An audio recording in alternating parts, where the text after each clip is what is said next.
back to the main base. This was like a system, and this is what we do whenever there's a sweep. That's what it was called, a sweep.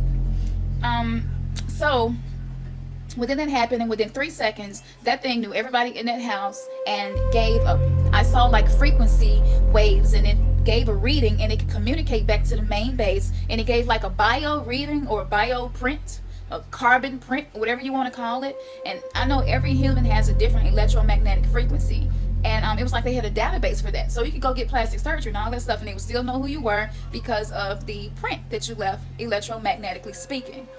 That's why you can feel somebody when they walk up behind you and don't have to be looking at them. It's because of the energy field we give off. So anyway, so they come in within a few seconds, the police, and I'm saying police, but their shield look more like international, almost like every country together. And so they come in, they do a sweep, they're asking questions and everything. Within this happening, the people in the group home told me to stay in my role, to get in my role. If your role was being the man of the house, then that guy, he was fixing something in the house. If your role was cooking, then you go in the kitchen and pretend you're cooking. It was just to look as unsuspicious as possible. So my role was cleaning up, really. So I was mopping. I hate that. But anyway, yeah, so that was my role. So I was mopping. I grabbed a mop or something. And they left. They couldn't find anybody. They left. So when they left, the people, the gang, whatever, the resistance gang that came out, and they were just like, man, that was close. So he pulled out this gadget, and this gadget could communicate to him where they were. He could watch them like a GPS tracker, but it's much different than what we have now. Everything was hologram. Everything was artificial intelligence and organic. It was Android, but organic Android. That's my best way of describing it. So within this happening, I get one of the things. Actually, they left one. Daylight is getting ready to come. The police come back. They never really did leave. They were riding on the rails through the neighborhoods, hanging with their guns, hanging halfway out of the rail, patrolling the neighborhood.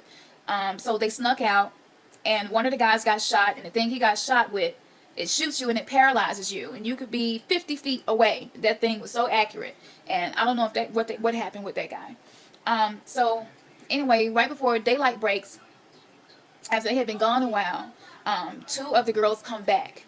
And within this happening, I was just so glad to see them, because I'm just like, you know, wow, y'all okay, that's good. And they were telling me, yeah, well, one of our guys didn't make it. I can't remember what his role was within the gang. But one of the gadgets got left behind. I'm not sure if the police left it or they left it. Now, the stuff the police had was far more ahead technologically than what the gang had. But their stuff was way ahead of us. So technology is creating factions and zones, mostly based on your social, economic status, how much money you make. But I'm noticing this, and it's just like back in the 90s, we didn't have computers, but I knew people that did who were making more money than my family was, and I was behind in schoolwork just because I didn't have a computer, and I would have to go to the library and look through encyclopedias. And so if you can get what I'm saying, so technology is going to continue to separate us in zones and factions more and more. So anyway, I pick up this gadget and I'm looking at it and I'm like, wow, this is pretty cool. I'm playing with it and I realized the buttons could predict what I was going to do next. I don't know if it was through my bioprint. It was reading through a satellite and predicting, and it was almost telepathic. And before I would push a button, the button would let me know that the next button, it knew what word I would spell before I spelled it. Kind of like how Google does. Within the last few years, all of a sudden Google started predicting what question I was going to ask and things like that. Kind of like that. But just much faster and much more accurate. And I couldn't trick it. I would try to think something else before I push it, and it still knew what I was really going to push. So it was picking up my brain signals or something, but it was organic. It was Android and organic, because it began forming itself to my hand. The more I touched it and played with it, the more it formed itself to my hand until it was completely wrapped around my hand, where I could use it like a phone, but now I don't have to hold it. It's wrapped to my hand. I'm assuming that's created. I mean, when you out in the field or something in a battle, that would come in handy to not have to hold things. So anyway, this wraps around my hand, and I'm freaking out because I'm just like, okay, this is artificial and it should be doing this. And it was becoming cohesive with my skin and with me. I feel like if I didn't pull it off and put it down, it would have integrated itself with me somehow, and I couldn't have got it off. I don't know if that was the case, but that's how I felt. And so, okay, but this gadget, before I put it down, I could open up a hologram, and this hologram would show me real time of what was going on outside of the zone. We were in zones. They kept us in zones, kind of like the movie Time. You had to live in your zone. And so I didn't know what was going on outside of our zone. With this, I could see it. And I saw rich people underground, because the walls were steel and concrete and forest. They were underground. They were celebrating. They were drinking wine from 1997, I think the year was, or 96.